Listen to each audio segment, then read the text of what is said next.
अस्सलाम वालेकुम students, welcome to my channel student life. आज मैं आपके साथ पाक स्टडी 301 के लेक्चर नंबर 9 को डिस्कस करूंगी। इसकी हेडिंग क्या है? मुस्लिम पॉलिटिक्स एंड चौधरी रहमत अली।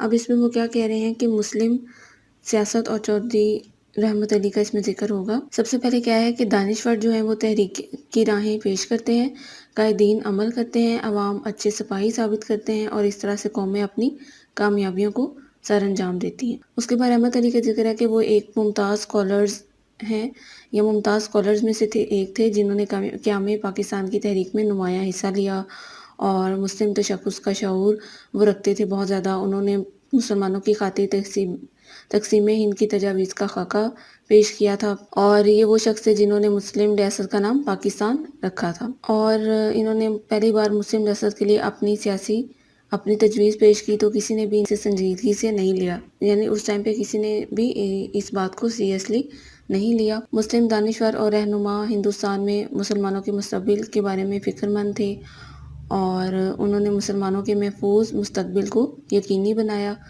इस मकसद के लिए उन्होंने अपने वतन को महफूज बनाने के लिए मुख्तलिफ तजावीज़ पर अमल किया। अब यहाँ पे वो क्या कह रहे हैं कि रहमत अली यहाँ जो हैं, रहमत अली को रिलेट किया जाता है कि उन्होंने वो भी यहाँ पे रेलिवेंट है, यानी उन्होंने इस चीज़ को एक जो मुसलमानों के अलग वतन का असूल है उसको उजागर करने में अपना नुमायाँ किरदार अदा किया। उसके बाद ये कि बायोग्राफिकल स्केच है उनका। चौधरी रहमत अली जो है वो 1893 में ज़िला होशियारपुर में पैदा हुए थे और ट्रेडिशनली यानी रवायती तौर पर उन्होंने बीए किया इस्लामिया कॉलेज लाहौर से। उन्होंने कुछ अरसा जो है प्राइवेट और गवर्नमेंट जॉब्स भी की और फिर आला तालीम के लिए कैम्ब्रिज यूनिवर्सिटी चले गए।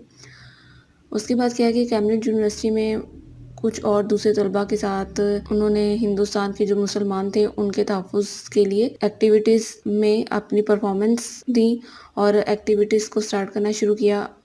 उन्होंने मुसलमानों के लिए अलहदा रियासत की बात की और इनकी ये सरगर्मी जो है, इनकी जो ये एक्टिविटी है, ये उनको तालिब इल्मी के दिनों में वापस ले जाती थी जब वो लाहौर में थे और मुसलमानों के लिए एक अलग रियासत की बात करते थे। उसके बाद क्या रहमत अलीज़ व्यू, यानी रहमत अली के जो व्यूज़ थे या उनके जो पॉइंट थे वो क्या थे? उन्होंने कहा कि शुमाल मगरबी इलाकों में मुसलमान अक्सरियत वाले जो इलाके हैं, हम इनकी अहमियत को ना सिर्फ बरकरार रखेंगे बल्कि इन्हें मुस्लिम रियासत में बदल देंगे। मुसलमानों को हिंदुओं से निजात मिलनी चाहिए, ये मुसलमानों और इस्लाम के लिए बेहतर है। अब दूसरी बात क्या है कि इनकी जो तहरीर थी उनमें अब नहीं या कभी नहीं यानी नो और नेवर जो है इस बात का बहुत ज़्यादा जिक्र था। उन्होंने मुस्लिम रियासत पाकिस्तान का नाम भी तजवीज़ किया। पंजाब, पी से ए से अफ़गानिया यानी NWFP सूबा सरहद और के से कश्मीर, एस से सिंध, तान से बलूचिस्तान। उसके बाद क्या है कि हिंदुस्तान को एक ही रियासत या एक ही मुल्क या एक ही कौम नहीं करार दिया जा सकता, बल्कि अंग्रेज़ों की जो आमद से कबल ये रियासत एक सियासी हस्ती की हैसियत से मौजूद नहीं थी। मुसलमान एक अलहदा कौम है जिसने अपनी शनाख्त को बरकरार रखा है। वो एक अलग कौम है, इन्हें उतना ही हक है जितना हिंदुओं का है। पाकिस्तान को बाकी हिंदुस्तान से अलग करना चाहिए। उनका मज़ीद कहना था कि मुसलमानों और हिंदुओं के दरमियान तनाज़ा जो है वो मजहबी, फ़िरका वाराना या मुआशी नहीं बल्कि एक बैनुल-अक़वामी तनाज़ा है। मुसलमान बका के लिए कोशा हैं। हिंदू बरसगीर में रहने वाली दूसरी कौमों ख़ुसूसन मुसलमानों पर तसल्लुत हासिल करने की कोशिश कर रहे हैं, यानी वो ये चाहते हैं कि उनका ही हुकूमत हर जगह कायम हो। इसके बाद क्या है, उन्होंने 1940 में पाकिस्तान नेशनल मूवमेंट कायम की।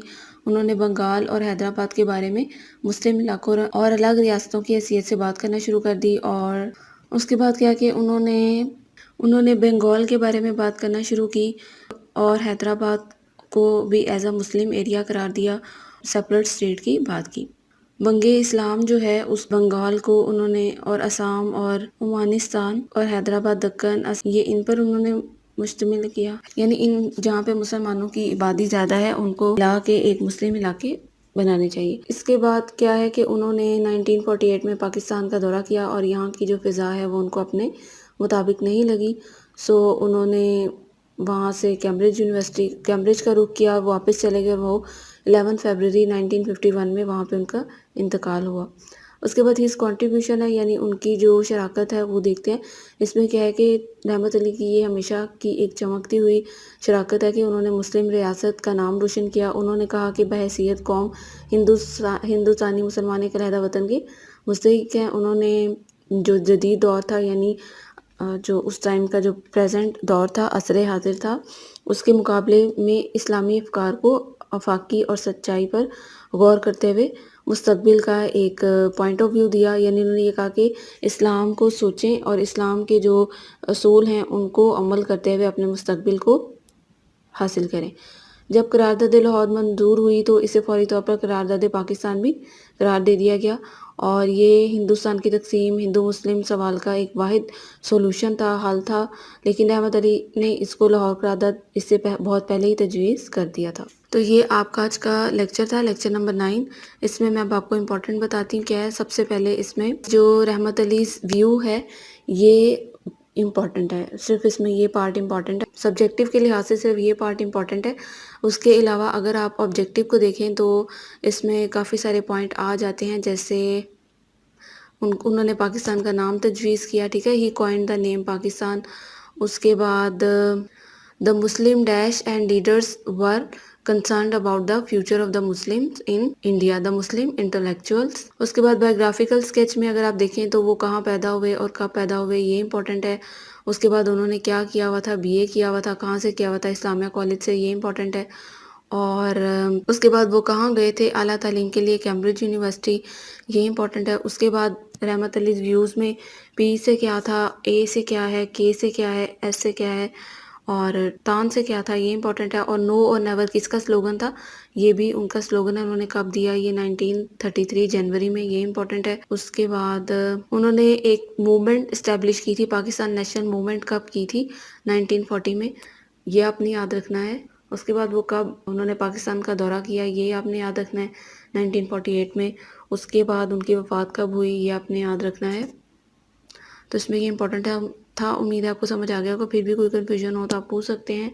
اور اس کے علاوہ آپ پلیز چینل کو سبسکرائب ضرور کریں، ویڈیو کو لائک ضرور کیا کریں اور شیئر بھی کیا کریں تاکہ زیادہ سے زیادہ اسٹوڈنٹ کو فائدہ ہو سکے۔ مجھے دیجیے اجازت، اللہ حافظ۔